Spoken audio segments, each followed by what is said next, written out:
दोस्तों, जहां एक तरफ मीडिया चैनल्स यानी गोदी मीडिया ने बीजेपी की कमान संभाल रखी है, तो वहीं दूसरी तरफ सोशल मीडिया पर एक ऐसा शख्स भी मौजूद है जो अकेला ही पूरी गोदी मीडिया और बीजेपी पर भारी है, या ये कहना ज्यादा ठीक होगा कि सच्चाई को लोगों के सामने लाने का काम करता है। दोस्तों, मैं बात कर रहा हूँ एक यूट्यूब एजुकेटर यानी ध्रुव राठी के बारे में, जो अपने वीडियोज में अवेयरनेस और एजुकेशन के साथ साथ सियासी और जरूरी मुद्दों को आसान जबान में लोगों तक पहुँचाने का काम करते हैं। दोस्तों, आज की इस वीडियो में हम ध्रुव राठी और उनकी पूरी हिस्ट्री को जानेंगे कि आखिर कैसे उन्होंने ये रास्ता चुना और इस मुकाम पर पहुंचे। इस वीडियो में आपको ध्रुव राठी से जुड़ी बहुत सारी बातें पता चलेगी, इसलिए वीडियो को आखिर तक जरूर देखें। इस कहानी की शुरुआत होती है अक्टूबर 1994 में, जब हरियाणा में मौजूद रोहतक के एक मिडिल क्लास परिवार में ध्रुव राठी की पैदाइश होती है, जहाँ उनकी मदर पेशे से एक टीचर थी, तो वहीं उनके फादर एक इंजीनियर थे, जो महीने में लगभग 3 से 4 हजार रुपया कमा पाते थे, जो कि उस वक्त के लिए ठीक ठाक अमाउंट होता था।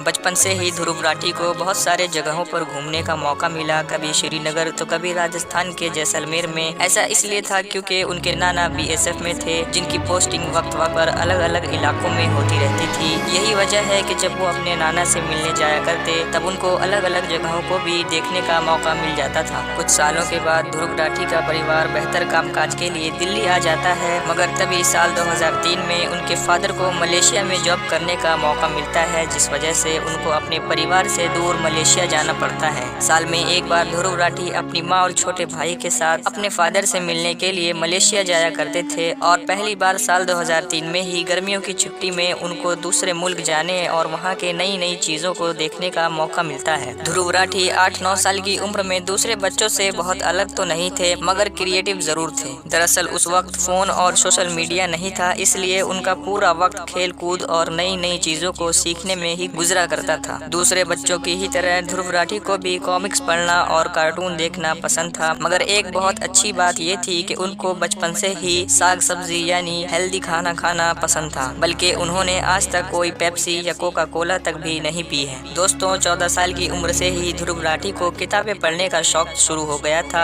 क्योंकि वो अक्सर जासूसी वाली किताबें पढ़ते थे, जिससे उनका इंटरेस्ट बहुत बढ़ गया। इसके अलावा लीगो ब्लॉक्स से भी बहुत ज्यादा खेलते थे, जो कि एक तरह का खिलौना होता है, और उसी की वजह से मैकेनिकल रोबोट्स में भी उनका इंटरेस्ट पैदा हो गया, और खेल खेल में उन्होंने बहुत कुछ सीखा। मगर स्कूली पढ़ाई में उनके मार्क्स 70 से 80% ही आते थे, जो कि आमतौर पर अच्छे मार्क्स हैं। ध्रुव राठी बताते हैं कि पहली बार साल 2011 में अन्ना हजारे और अरविंद केजरीवाल एक बहुत बड़ा प्रोटेस्ट कर रहे थे, जिसे देखकर पहली बार पॉलिटिक्स में उनका इंटरेस्ट पैदा हुआ। हालांकि उनके परिवार का कोई भी शख्स सियासत में नहीं था, और न ही उनका थोड़ा सा भी इंटरेस्ट पॉलिटिक्स में है। साल 2012-13 में जब दिल्ली के अंदर आम आदमी पार्टी की सरकार बनती है, तो ध्रुव राठी का इंटरेस्ट सियासत के अंदर और भी ज्यादा बढ़ जाता है। 2014 में एक नई पार्टी हुकूमत में आती है और नरेंद्र मोदी मुल्क के नए प्रधानमंत्री बनते हैं। आपको जानकर शायद हैरानी होगी, उस वक्त ध्रुव राठी को बहुत खुशी हुई थी कि अब कांग्रेस सत्ता से हट चुकी थी और मुल्क में एक नई हुकूमत आई थी, जिसने बहुत से नए वादे किए थे। मगर दोस्तों, कुछ महीनों के अंदर ही ध्रुव राठी को ये बात समझ आ गई थी कि ये जो नए वादे किए गए हैं, ये कभी पूरे नहीं होने वाले हैं, बल्कि उनको सरकार का असल खेल पता चल गया था। इन्हीं बातों को देखते हुए उन्होंने पहली बार यूट्यूब पर कुछ वीडियोस डाली थी। यूट्यूब को अपना कैरियर बनाना उन्होंने कभी नहीं सोचा था। दोस्तों, अगर हम बात करें कि ध्रुव राठी ने अपना कैरियर बनाने के लिए क्या कुछ किया था, यानी किस चीज की पढ़ाई की थी और पढ़ाई के लिए उनको कहाँ जाना पड़ा था, इन बातों को जानने के लिए हमें दोबारा से कुछ साल पीछे वापस जाना पड़ेगा। ये बात है साल 2012 की, जब ध्रुव राठी ने 12th क्लास के बोर्ड एग्जाम को पूरा किया, जिसमें उनके 85% मार्क्स भी आए। मगर सवाल ये था कि 12th के बाद क्या किया जाए। ऐसे में ध्रुव राठी ने मणिपाल यूनिवर्सिटी,